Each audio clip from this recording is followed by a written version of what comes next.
نن ډېره د خوشحالۍ او د فخر خبره ده چې د مونږ داسې یو انسان چې مونږ سره په خپله کې چې لږ سړی غریب یا کپړې خچنې وي څومره نفرت یې کوو. نو مطلب دا دی چې مونږ څومره هغه کوو خو د اسلام په وجه باندې چې الله پاک نن دا موږ سره څنګ په څنګ باندې کټ بر سره ناست دی بچي یې موږ سره ناست دي. دا لویه غټه خوشحالي خبره چېرته کېدای شي. صرف سره موږ دا خبره کوو چې اسلام د امن پیغام ورکوي، د یووالي پیغام ورکوي، د خوشحالۍ پیغام ورکوي، د استحکام پیغام ورکوي، د شاګردۍ پیغام نه ورکوي. دا درې څلور کوله دا خو سچ مچه ټوپک پسې نه راخسي چې بزرګ ته اسلام قبول کا. په دغه ملک دغه لوکې موږ د خلکو روایات یې چوکاټو هم ویډیو به تاسو کتلي مو کتلي او خدای ورته الله سوري ذکرږي مو په زړه کې دا وا چې دغه اوس مو قدر ونه کو نو دا دغه به شي دغه چې موږ سره قدر کوو دغه به د اسلام جذبات یوتیږي او دا قدر کوم پرې خو نه د کورستا نظم کاشتانن زه کوم شکریا دا کوم د شوکت اجلو سید الله اجلو نور سیاسي قومي زوهر د قومي مشرون شمشيره چې ډیرو نو مو ته پله دا لونو خبره شوکه سوا قدام روغله او ته مو چې دا سړی چې کم دی د اسلام په دایره کې داخل شوی حکومت لم زده پیغام ورکوم حکومت لم زده پیغام ورکوم قومیت لم زده پیغام ورکوم چې دغه دقبال دی وشي او دغه استقبال دی وشي چې اسلام سره خلکو مینا پیدا وشي. نبی علیه السلام په تور او په جګړو باندې په ټوپک باندې څوک نه مسلمان کړي هغه په اخلاق باندې مسلمان کړي دي. چې مې اخلاق خو یاسه نه به د بيد مو پیغه یو عبرت پر خبره کوم چې سړی مسلمان شو او چې بیا جمعه لار نه وتل کېړي لو خسي دي چې د شای کو چې درنه خل پټوي شي واپس هغه خپل بیا خپل مزغله لوړلو بیا یو بل کو پر چې کوم د مسلمان سم راولا او ته چې کلمه وای او ته چې خزبه وای خو ته خو ورته وخه به د بيد مو پیغله پر سم کې ویری دي ډېر داسې خلک دي چې غول خپل کلمې نه ورسي په نوم مسلمان دي. نو مو چې د اسلام دنیا لاونه خایو واضح یې نکو کرو شریفونه مو په جماعتو کې په کورو کې داسې توکو کې ګردونه خراب کړ جوړ شو مشمون اسلامي ټوکې او هغه په کوي.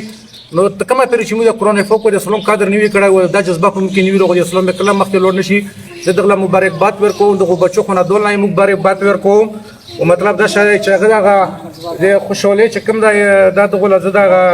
غویر شوند ګلونه نو دا دنیولا یو پیغام دی چې ګوره اسلام داسې شای دی اسلام د مینه او د پیار شای دی ودر بدل پوه شوي کنه.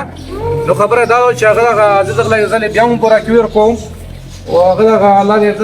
اسلام قبول او منظور کړي ټول اسلام دې پر الله یو ذریعہ وګرځي الله دې بچیم الله دې بچیم نه کمال کی الله دې بچیم خوشول کی. نو مطلب دا چې هغه دا خبره و کنه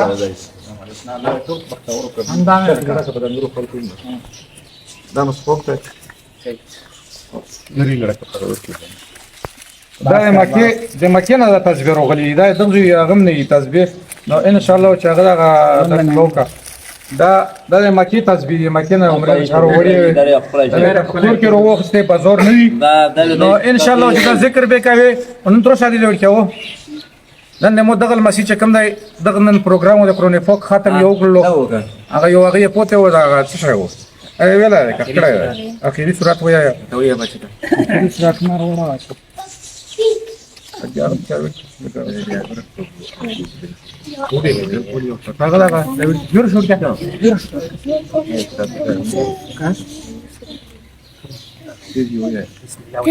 أعوذ بالله من الشيطان الرجيم بسم الله الرحمن الرحيم قل أعوذ برب الناس ملك الناس إله الناس من شر الوسواس الخناس الذي يوسوس في صدور الناس من الجنة والناس صدق الله العظيم. دا قرآن فوق چې کوم دی دا موږ دغه دیا کړلو او دا موږ دغه دا وات ورکړو چې ان شاء الله چې ته یو خبرې غم ما کوه کور نام خلاص یې ته چې الله شویات سه توشول بس ان شاء الله چې خدای زما ور دی او د موږ قوم زما ور دی او ز زما ور یم چې څه مسله وي څه غوي د مصر یو بل مشرم دی دا به خبره کوي ملتون لویم بیا په غویر کو خو ان شاء الله چې هر شي زه د مصر د مرګره دا بار مولوی چې مو چې بس غم ما کوي چې دا پروګرام وشي دغه د پوره به خیر کور به مته جوړو او بچو له به سہولت ورکو او دلته به موږ ان شاء الله چې موږ بچ څنګه وخت راوي داسې وخت سره سترګې دلته دام تیروي موږ د مون دی مو د جسب لاګه چې دا کوم خبره کوي بس الله دې شکر درځي خپل کا او